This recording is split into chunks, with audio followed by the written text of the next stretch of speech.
हो गई है पीर पर्वत सी पिघलनी चाहिए, इस हिमालय से कोई गंगा निकलनी चाहिए। मेरे सीने में नहीं तो तेरे सीने में सही, हो कहीं भी आग लेकिन आग जलनी चाहिए। आज ये दीवार पत्तों की तरह हिलने लगी, शर्त लेकिन ये है कि बुनियाद हिलनी चाहिए।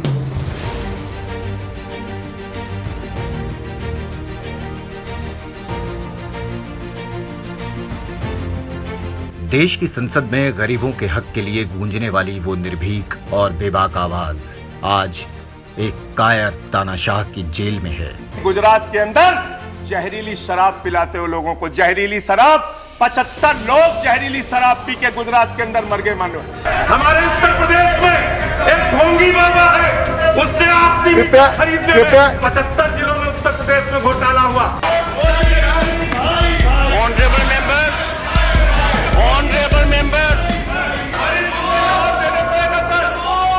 I name Sanjay Singh. इस बड़े से देश में लाखों नेता हुए, कुछ ने सत्ता में जगह बनाई, कुछ ने विपक्ष में, लेकिन संजय सिंह की राजनीति ने आम लोगों के दिलों में जगह बना ली। ये कोई रातों रात तय किया सफर नहीं रहा। प्रख्यात समाजवादी चिंतक रघु ठाकुर जी के सानिध्य में यूपी के सुल्तानपुर नाम के एक कस्बे की गलियों में ही संजय सिंह की राजनीति के वो बीज पड़ गए थे, जिसके पेड़ की छांव से देश के लाखों करोड़ों जिंदगियों के हक की लड़ाई को मजबूती मिलने की आस बंध गई थी। कौन भूल सकता है कि इस देश के गरीब किसानों को मार देने वाला वो काला कानून जब मोदी की सरकार लेकर आई तो मोदी के खौफ की जरा भी परवाह न करते हुए संजय सिंह ने सत्ता को हिलाकर रख दिया था। किसान विरोधी काला कानून वापस लो, वापस लो, वापस लो, किसान विरोधी काला कानून वापस लो, वापस लो, वापस लो। एक तरफ किसान सड़कों पर बैठे आंदोलन कर रहे थे, अपनी जान दे रहे थे, तो दूसरी तरफ संसद में उनके हक के लिए किसी ने अपनी जान को दांव पर लगा दिया था। कौन सोच सकता था कि बदले की इस घटिया राजनीति के दौर में मोदी के ठीक सामने आकर संजय सिंह और भगवंत मान अन्नदाता के हक में पोस्टर लहराकर उनका रास्ता रोक लेंगे और किसान आंदोलन में एक नई जान फूंक देंगे। आखिर सड़क और संसद का ये संघर्ष रंग लाया और मोदी सरकार झुकी। वो तीनों काले कानून वापस लिए गए। संसद में रोज नए नए खुलासों का सिलसिला चल पड़ा। संजय सिंह ने मोदी सरकार के गरीब प्रेम की पोल खोलकर रख दी कि कैसे एक आम इंसान बैंक का 10,000 का कर्ज चुकाने में असमर्थ हो जाए तो उसको कुर्की, जब्ती और जेल की कार्रवाई मिलती है, और कैसे लाखों करोड़ों के कर्ज लेकर बैठ जाने वाले पूंजीपतियों को मोदी के रहते किसी तकलीफ या कार्रवाई का सामना नहीं करना पड़ता। पूंजीपतियों का 11 लाख करोड़ रुपए माफ किया। 11 लाख करोड़ रुपए मोदी सरकार को एक सनक है, हमको अपने मित्र को दुनिया का सबसे बड़ा अमीर बनाना है। उसको कितना कर्जा दिया इस सरकार ने?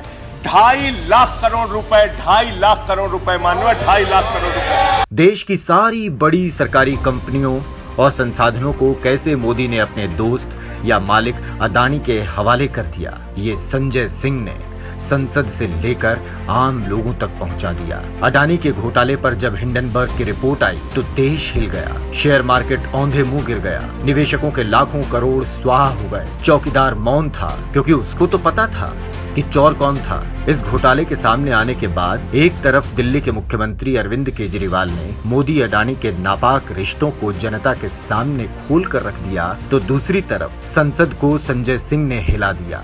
मोदी के सामने ही मोदी अडानी भाई भाई, देश बेचकर खाई मलाई के नारों से सदन गूंज उठा।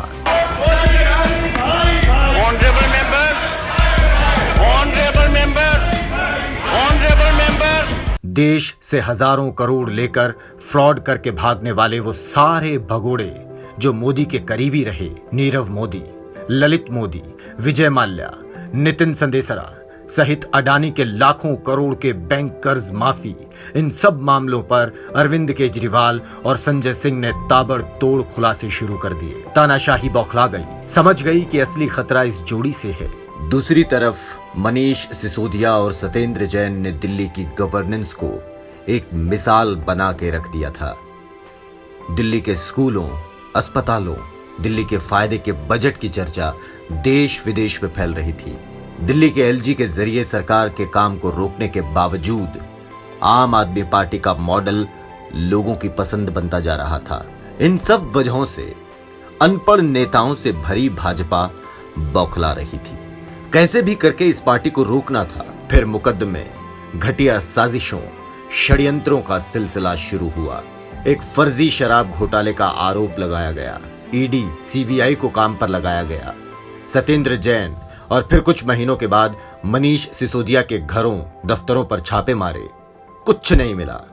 फिर भी उन्हें गिरफ्तार कर लिया गया। कोर्ट में मोदी की ईडी कभी कोई सबूत रख ही नहीं पाई। हर तारीख पर झाड़ खाती एजेंसियां, लेकिन साजिशों का सिलसिला चलता रहा। केजरीवाल भी झुकने को तैयार नहीं थे। संजय सिंह की प्रतिक्रिया मांगने पर हंसकर कहते, डर के आगे एक कट्टर ईमानदार है, उसका नाम केजरीवाल है। संजय सिंह यूं ही अचानक ऐसे नहीं बन गए थे। इसके पीछे एक लंबे संघर्ष की कहानी है।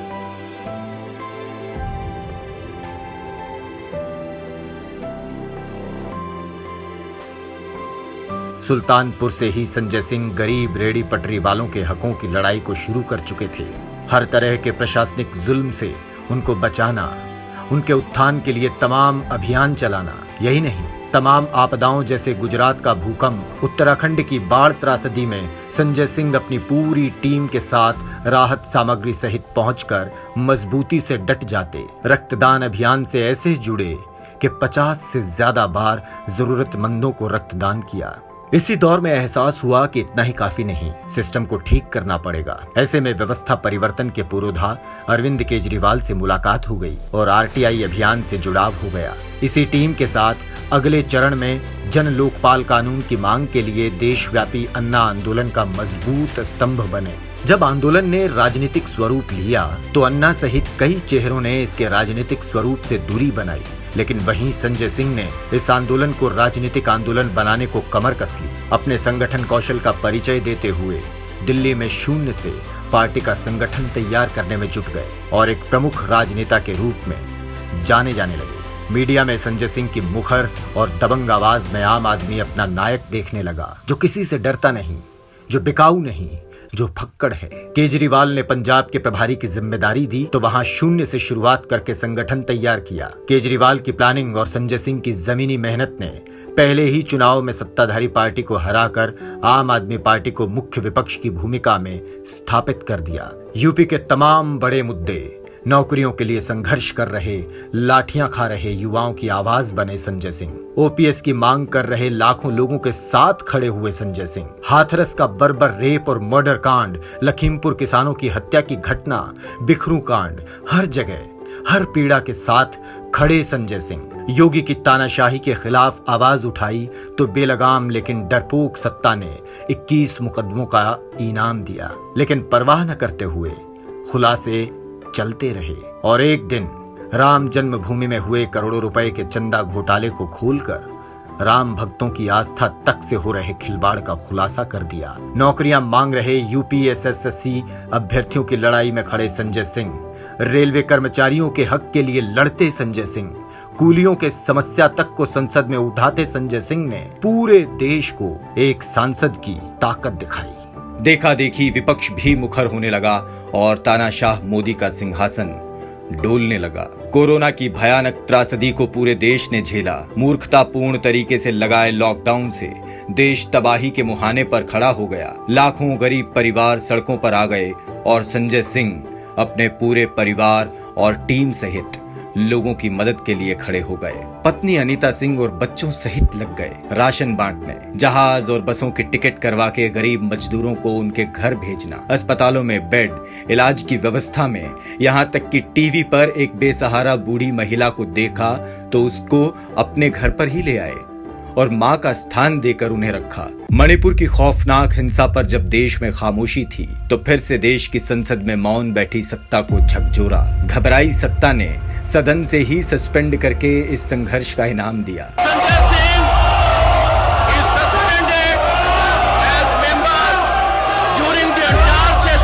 तो भी कहां रुकने वाले थे संजय सिंह। संसद के बाहर ही धरना लगा दिया। देश भर के विपक्ष को तानाशाह सरकार के खिलाफ एकजुट कर दिया। संजय सिंह के दिल्ली आवास पर उनका कार्यालय है। अक्सर सांसदों के बंगलों पर बड़ी बड़ी चमकीली गाड़ियों का आना जाना लगा रहता है। संजय सिंह के घर पर गरीब बेसहारा फरियादियों की भीड़ जुटती है। किसी को अस्पताल में इलाज करवाने में मदद चाहिए, किसी को ऑपरेशन करवाने में आर्थिक मदद। संजय सिंह की देखरेख में एक पूरी टीम बनाकर पूरी प्लानिंग के साथ एक एक मरीज के मामले को डील किया जाता है। दुआएं हर तरफ से बरस रही थीं। आखिर यही तो कमाया था संजय सिंह ने, दुआएं, सम्मान, पहचान, लोकप्रियता और आम आदमी का प्यार। बस एक चीज ही नहीं कमाई, वो था पैसा।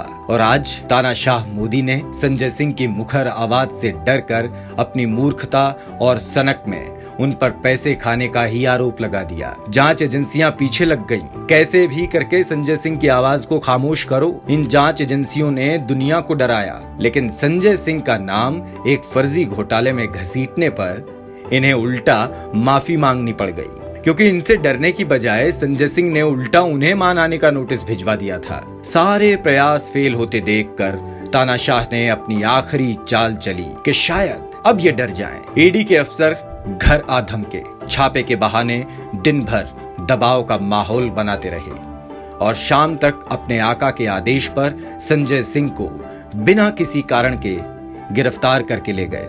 तानाशाह को आज उस संजय सिंह ने जेल से ये संदेश दिया है कि अपनी यातनाएं और ज्यादा बढ़ा दो, मैं इनके इंतहा देखना चाहता हूँ। प्रधानमंत्री नरेंद्र मोदी मेरे साथ बच्चों का खेल खेल रहे हैं। मैं उनकी यातना का पैमाना चेक करना चाहता हूँ।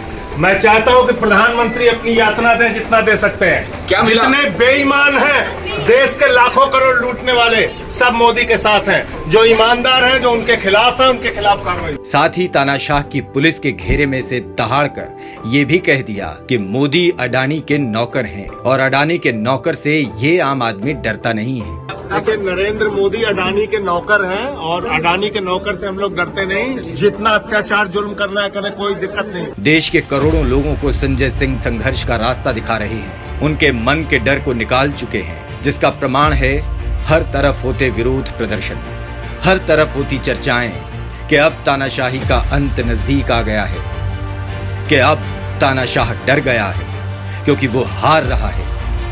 डरे हुए तानाशाह की जेल की सलाखों के पीछे से देश के नाम संजय सिंह का बस एक संदेश, मरना मंजूर है, डरना नहीं।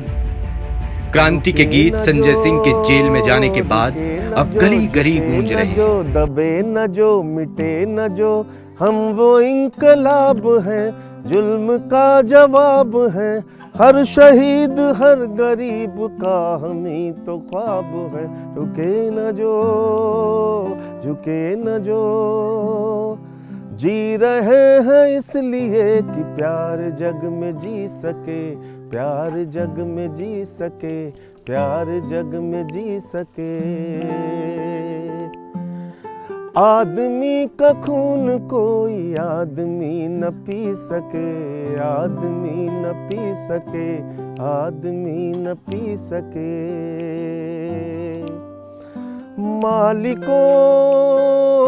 मालिकों मजूर के, नौकरों हुजूर के, फर्क को मिटाएंगे, समानता को लाएंगे। फर्क को मिटाएंगे, समानता को लाएंगे। रुके न जो रुके न जो, झुके न जो, दबे न जो, मिटे न जो, हम वो इंकलाब हैं, जुल्म का जवाब है। हर शहीद हर गरीब का हम ही तो ख्वाब है। रुके न जो।